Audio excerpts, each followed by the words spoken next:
I have in my hand a tennis ball. I know it's a tennis ball because I can see it, I can feel it. I can even bounce it on the ground and hear it. And so I know that it's real and I know that it is a tennis ball.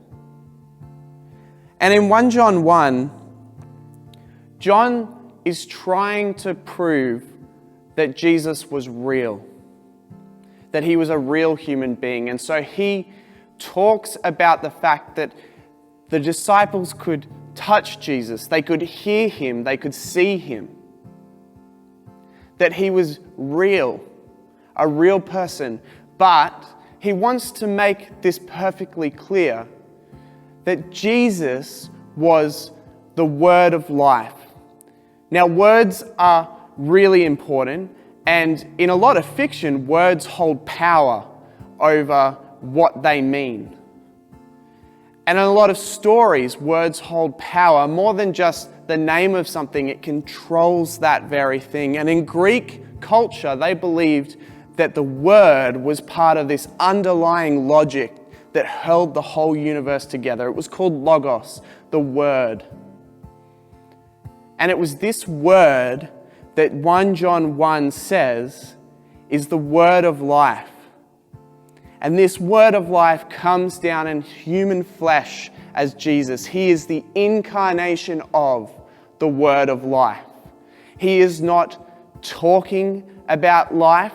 He is not walking around sprouting random things about the word of life. Jesus is that very core thing. He is the incarnation of the word of life. And 1 John 1 says, we have seen this word, we have felt this word, we know this is real. That this word of life was Jesus and we experienced him. Through all of our senses we experienced him. And he makes this invitation in 1 John 1 and he says, like we have experienced him, we are telling you this so that you may also experience the word of life. The human being that was the very embodiment of life itself and life to the fullest. And then John kind of moves on. He changes tone and he talks about the fact that Jesus is the light, that when he came, the light of the world came in to being. And it's really interesting that he changes to light. Jesus was the word of life and now he is light. But he's just talked about senses. He's talked about the sight and hearing and seeing. And it's interesting he talks about light and darkness because he says that until Jesus came, we were in darkness. Our senses were taken away. And when Jesus came, the light of the world illuminated the darkness. And he illuminated where we are supposed to walk, where we're supposed to follow him. He illuminated us, and as our senses come alive to who he is, and we see, we feel, we understand his presence, we can start to walk in it and experience it ourselves. But he also talks about the darkness, and he talks about the light coming, and it illuminates the darkness, and it illuminates the sin. And it's interesting that in the darkness, nobody can see their sin. It's only when the light comes that the sin is shown.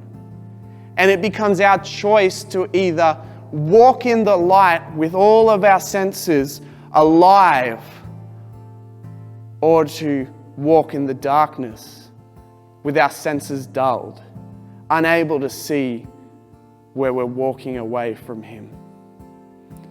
And it's this choice that 1 John 1 presents us.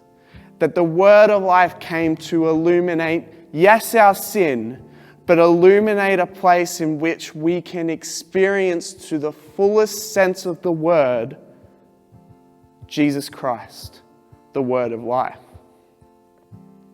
And it's interesting, I'm standing in an empty building right now.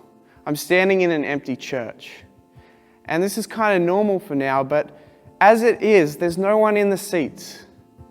And I can turn the lights off.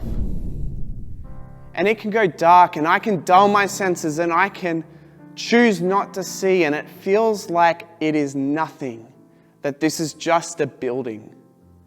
It's no special place, it's no holy place of worship, it is just a building that's empty. But I can also choose to turn on the lights. And when I turn on the lights, I can also choose to acknowledge the fact that this building is not empty, that the presence of God is in this building, and I need to wake up to it. And so you may feel that there's some sort of darkness or separation between you and God, and it's like there is darkness and your senses are dulled. But all we need to do is turn on the lights and wake up and acknowledge in our hearts and our homes and in this building that it is filled with His Spirit, that He has come and filled this place.